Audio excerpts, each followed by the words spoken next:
بس خواتین و حضرات، کیوں نہ آج ہم ایک بات شروع کریں ایک کہانی سے. کہتے ہیں کہ ایک گدھا تھا اور ایک کتا تھا. ان کا مالک ایک ہی تھا. کتا جو ہے اس کو مالک اس سے بہت پیار کرتا تھا، گدھے کو نظر انداز کرتا تھا جیسے انسانوں میں ہوتا ہے. مالک نے جب بھی آنا اس نے کتے نے پیار کرنا، مالک نے اس کو گود میں اٹھا لینا، اس کی خاطر تواضع کرنی. گدھے نے دیکھا کہ یہ کیا ہو رہا ہے. اس نے کہا کہ شاید وہ حرکتیں جو کتا کرتا ہے میں نہیں کرتا، اس وجہ سے مالک مجھے پیار نہیں کرتا. تو ایک دن مالک آیا تو اس نے وہ اسی طرح سے اس کو، جس طرح سے کتے نے تھے اس کے پاؤں کو چاٹنے کی، مالک پیچھے ہٹ گیا. پھر تھوڑا سا اور پیار کرنے کی، مالک اور گھبرا گیا. اس نے اور پیار کرنے کی کتے کی طرح کوشش کی. مالک نے ڈانگ اٹھا لی، اس کو مارنا شروع کر دیا. صاحب کچھ ایسا ہی جو تعلق معاملہ ہے وہ نریندر مودی کے ساتھ ہوا. نریندر مودی نے دیکھا کہ یہ نیتن یاہو کیا کر رہا ہے. نیتن یاہو جیسی حرکتیں شروع کر دی. اس نے کہا کہ میں بھی، تم مسلمانوں کو غزہ میں تباہ کر رہے ہو، میں انڈیا میں کر دوں گا. اس نے اقلیتوں کے خلاف معاملات کیے. اس نے یہ آپریشن سندور کے ساتھ جنگ شروع کر دی.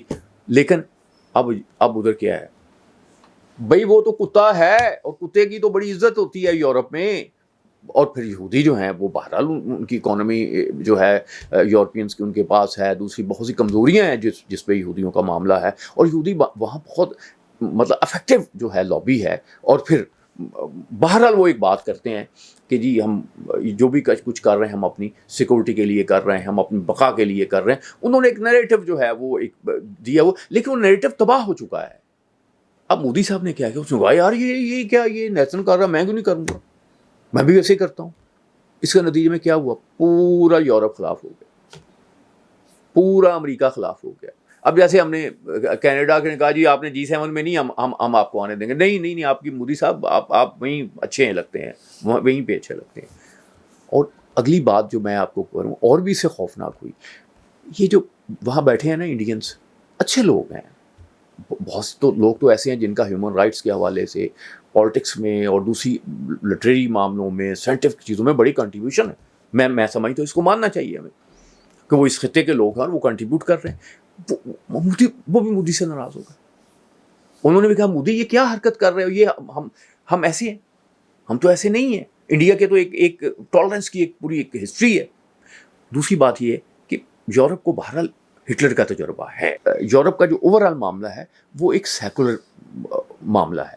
وہ کہتے ہیں کہ سیکولرزم کو تو وہ سپورٹ کرتے ہیں، اسی میں وہ جمہوریت کو دیکھتے ہیں، اسی میں آزادی صحافت کو دیکھتے ہیں. لیکن جو مودی کی انتہا پسندی ہے نا، مار دو، یہ ان کے سسٹم میں نہیں ہے. اس کو وہ پسند نہیں کرتے. اور اس سے یہ ہے کہ جو بھارتی لوگ ہیں، اس سے یہ ہے کہ جو بھارتی لوگ ہیں بیٹھے ہوئے ہیں وہ بڑے خلاف ہو گئے. اور ایک بڑی خبر جو میں آپ کے ساتھ شیئر کروں گا، ایک صاحب ہیں زوران ممڈانی. یہ صاحب جو ہیں یہ نیو یارک کا الیکشن لڑ رہے ہیں. نیو یارک کے میئر کا الیکشن لڑ رہے ہیں. نیو یارک کے میئر کا الیکشن جو ہے بہت بڑا الیکشن ہوتا ہے. اس میں آپ دیکھتے ہیں یونائٹڈ نیشن بھی نیو یارک میں ہے، اس کا بجٹ ہی بہت زیادہ ہوتا ہے نیو یارک کا. اور بڑی ایک یہ پرسٹیجیس پوسٹ ہے. اس میں روڈی جولیانی ایک بڑے میئر تھے، انہوں نے بڑی ایک عزت حاصل کی. بعد میں وہ مین اسٹریم پالیٹکس میں بھی آئے. یہ بڑی ایک امپورٹنٹ پوسٹنگ ہے. اور انڈینس جو ہیں وہاں پہ موجود ہیں، اور انڈینس کا بھی اور پاکستانیوں کا بھی آپ میں ایک بعض لیول پہ ایک کوآپریشن کی صورت بھی ہمیں اگر کبھی نیو یارک میں جائیں تو نظر آتی ہے. تو ان صاحب نے یہ کہا کہ مودی کی سخت مخالفت کی ہے. اسے کہا کہ یہ بوچر آف گجرات ہے. اگر کبھی میں منتخب ہو گیا، مجھے اس کے ساتھ بیٹھنا پڑا، میں اس کے ساتھ نہیں بیٹھوں گا. بڑی شدید نفرت کا اظہار کیا. کوئی شخص جو ہے غیر انسانی جو معاملات ہیں، جب بھی وہ انسان تھوڑا سا انسانی لیول پہ سوچے گا، کسی کو بھی قتل کیا جائے، وہ اس کی اجازت نہیں دے گا. اور یورپ کے معاشرے میں ایسے لوگوں کو وہ کیسے ویلکم کہیں گے جو اس طرح کا کام کرتے ہوں. انہوں نے بڑی جنگیں دیکھی ہیں، اس میں بڑا ہٹلر کے معاملات دیکھے ہیں، اس میں ساری چیزیں دیکھی ہیں. تو وہ وہاں ایک سیکولر معاشرے ہیں. ان سیکولر معاشرے میں آپ کی جو انتہا پسندانہ کارروائیاں ہیں ان کو نہیں دیکھا. دوسری بات یہ ہے کہ ان کا یہ خیال تھا کہ جو ہم دیکھتے ہیں، جو ہم کہتے ہیں، بس دنیا اس کو سمجھے گی. بھائی دنیا خبریں بھی دیکھتی ہے، دنیا چیزوں کو بھی دیکھتی ہے، دنیا آپ کو بھی ان کے پاس انٹیلیجنس کے جو ذرائع ہیں نا، جو ان کی خبریں ہیں، جو ان کے انٹلیکچوئل تھنک ٹینکس ہیں، وہ آپ سے بہت زیادہ آگے ہیں. آپ نے جو 2 سال بعد کرنا ہے، 5 سال بعد کرنا ہے، 10 سال بعد کرنا ہے، وہ آج ہی سوچ رہے ہیں. وہ جانتے ہیں کہ آپ دہشت گرد ہیں، آپ دہشت گردی کے صحیح. آپ نے زبردستی قبضہ کیا ہوا کشمیر پہ. بھائی کشمیر میں آپ اقوام متحدہ نے کہا یہ ایک متنازع علاقہ ہے, یہاں پہ استفادہ جو ایک ہوگا ایک عوام سے رائے لی جائے گی. اس کے بعد آپ نے خود کہا شملہ معاہدے میں کہ ہم اس پہ اپنی ایک بات کر کے کریں گے. اب کہتے ہیں نہیں جی نہیں, ہم اس پہ تو بات ہی نہیں کریں گے, ہم تو پاکستان کے پاس جو کشمیر ہے اس پہ بات کریں گے. اب یار ایسے تو نہیں ہوتا نا, آپ نے 370 ختم کر دی تو کیا دنیا سوئی ہوئی ہے؟ تو اب ایک بڑی بدقسمتی کی بات یہ ہے کہ یہ خطہ جو ایک زمانے میں انگریزوں کے آنے سے پہلے ایک دنیا کی ورلڈ تھرڈ اکانومی جو ہے اس پہ تھا, اور اس میں بڑا پوٹینشیل ہے, اس میں پاکستان بھی شامل ہے, بنگلہ دیش میں بھی شامل ہے. آپ نے مسئلہ کشمیر اٹکا کے رکھا ہوا ہے, اس پہ کوئی فیصلہ نہیں ہونے دیتے, قبضہ کیا ہوا ہے. یعنی عدالت کی تاریخوں میں اتنے آپ نے پیسے وکیلوں کو دے کے لگا دیے, اسلحے پہ لگا دیے کہ اس سے کہیں جو ہے یہ پورا خطہ ترقی کر سکتا تھا.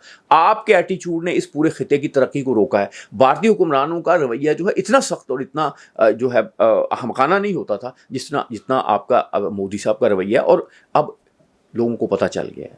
اور میں آپ کو ایک بات بتاؤں, مودی جو ہے وہ ایک ہندواتا کا فلسفے کے ساتھ آئے تھے, اور ہندواتا فلسفہ جو ہے اس کا تعلق چونکہ ہندو مذہب سے ہے. بائبل میں ایک بڑی خوبصورت بات کی گئی ہے, اس نے کہا امید جو ہوتی ہے نا, اس کے لیے عقیدے کا ہونا ضروری نہیں ہوتا, لیکن عقیدے کے لیے عقیدہ بھی جو ہو اس کے لیے امید کا ہونا ضروری ہوتا ہے. تو ہندواتا کے ذریعے مودی نے بھارتی عوام کو ایک امید دی تھی کہ ہم اگر آپ اس پہ عمل کرو گے تو آپ دنیا کو رول کرو گے, آپ یہ سارے مسئلے حل ہو جائیں گے. مودی کے دور حکمرانی میں یہ جو فلسفہ ہے, یہ جو انہوں نے یہ بات کہی تھی, یہ بات غلط ثابت ہوئی ہے. انڈیا کو ہم دیکھتے ہیں کہ اب دنیا میں کس طرح سے حقارت کی نظر سے دیکھا جا رہا ہے, کس طرح سے جنگ ہوئی ہے تو کوئی ملک انڈیا کے ساتھ کھڑا نہیں تھا, کیونکہ انڈیا وہ سب جانتے تھے کہ انڈیا جو ہے وہ اگریشن کر رہا ہے, انڈیا برا کر رہا ہے, انڈیا نے حملہ کیا ہے, انڈیا جو ہے انصاف کے تقاضوں کو پورا ہونے کی اجازت, یہ دنیا جانتی, صرف کوئی نہیں جانتا تھا, بھارتی میڈیا نہیں جانتا تھا اور نریندر مودی نہیں جانتے تھے. معزز خواتین و حضرات, اس خطے کی ترقی بہت ضروری ہے. میں اکثر کہتا ہوں کہ لاہور کو آباد رہنا چاہیے, اسلام آباد کو آباد رہنا چاہیے, کراچی کو آباد رہنا چاہیے, دلی کو بھی آباد رہنا چاہیے, بمبے کو بھی آباد رہنا چاہیے, کلکتے کو بھی آباد رہنا چاہیے, اس پورے خطے کے سارے شہروں کو, ڈھاکہ کو بھی آباد رہنا چاہیے. اس کے لیے ضروری ہے کہ بھارتی حکمران جو ہیں وہ اپنی سوچ بدلیں. وہ پاکستان سے بڑے ہیں, ان کو جتنے بڑے ہیں اتنا دل بھی کھلا کرنا چاہیے. یہ مارو مارو مارو مارو کی پالیسی کو ختم کرنا چاہیے. اس کا بڑا نقصان ہو رہا ہے اس خطے میں, چیزوں کو ریویو کرنا ہے. اب جس طرح سے آپ کو کینیڈا نے تھپڑ مارا ہے, اب شرم کرنی چاہیے آپ کو.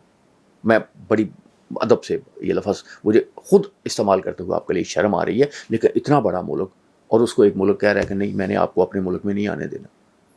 کیوں نہیں آنے دینا؟ کیونکہ آپ نے ہمارے سرزمین پہ ایک تو قتل کروایا تھا, دوسرا یہ کہ آپ اس کی تفتیش نہیں ہونے دیتے. نریندر مودی جو ہے ان کی پالیٹکس کو دیکھا جائے تو سمجھ آتی کہ ان کی ساری پالیٹکس جو ہے وہ ان کے اقتدار کے لیے ہے, اقتدار کی مضبوطی کے لیے ہے. لیکن انڈیا میں ایسے بہت سے لوگ رہتے ہیں, انڈیا میں بہت اچھے لوگ رہتے ہیں, ہمیں ان سے امید ہے کہ وہ انڈیا کو سب سے پہلے انڈیا کا سوچیں گے, مودی کے اقتدار کا نہیں سوچیں گے. اللہ آپ کا حامی ناصر.